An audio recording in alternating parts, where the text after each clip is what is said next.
আজকে রাসায়নিক বন্ধন চ্যাপ্টারটার দুটো ইম্পর্টেন্ট কোশ্চেন আমরা আলোচনা করব।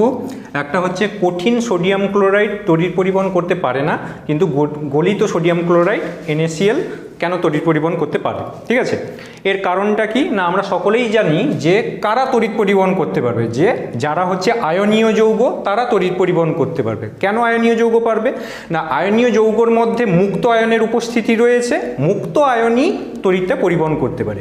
এবার যদি আমরা কঠিন NaCl এর কথা ভাবি, এটা একটা আয়নীয় যৌগ, কিন্তু আয়নীয় যৌগ হওয়া সত্ত্বেও এখানে মুক্ত আয়নের উপস্থিতি নেই। তার কারণটা কি না, এখানে সোডিয়াম প্লাস এবং Cl মাইনাস বা ক্লোরাইড আয়ন এগুলোর মধ্যে এতটাই তীব্র আকর্ষণ বল ক্রিয়া করে যে Na প্লাস এবং Cl মাইনাস আয়নগুলি পরস্পরের সঙ্গে একদম জোটবদ্ধ অবস্থায় অবস্থান করছে। ঠিক আছে, তাহলে যদি জোটবদ্ধ অবস্থায় অবস্থান করে তাহলে মুক্ত আয়নের কোনো উপস্থিতি আমরা লক্ষ্য করতে পারবো না, সেই জন্য কঠিন NaCl কি করছে না তড়িৎ পরিবহন করতে পারছে না।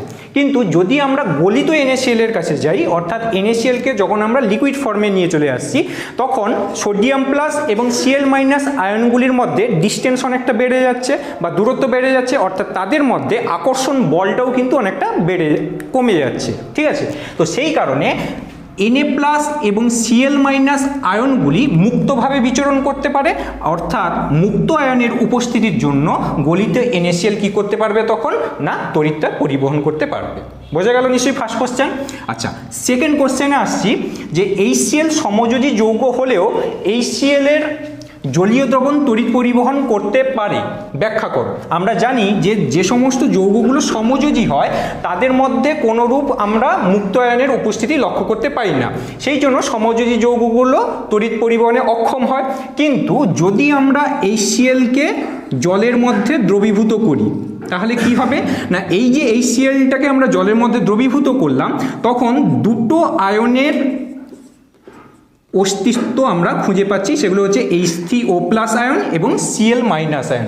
অর্থাৎ যখনই সমযোজী যৌগ HClকে আমরা জলের মধ্যে দ্রবীভূত করব, তখন দুটো আয়ন মুক্তভাবে বিচরণ করতে পারবে, যাদের একটা হচ্ছে হাইড্রোক্সোনিয়াম আয়ন এবং আরেকটা হচ্ছে ক্লোরাইড আয়ন। এই দুটো মুক্ত আয়নের উপস্থিতির জন্যই কিন্তু HClটা সমযোজী যৌগ হওয়া সত্ত্বেও তার জলীয় দ্রবণ হচ্ছে কি না তড়িৎ পরিবহন করতে পারছে। বোঝা গেল?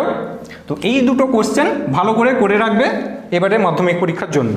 ধরো তোমাকে দেওয়া হয়েছে গ্লুকোজ এবং ম্যাগনেসিয়াম ক্লোরাইড, এই দুটো যৌগ দেওয়া হয়েছে। ঠিক আছে, এবং এই দুটো যৌগের জলীয় দ্রবণ তোমাকে নিয়েছে এবং নেওয়ার পরে তোমাকে বলা হয়েছে কোন দ্রবণের মধ্যে দিয়ে তড়িৎটা পরিবহন হবে।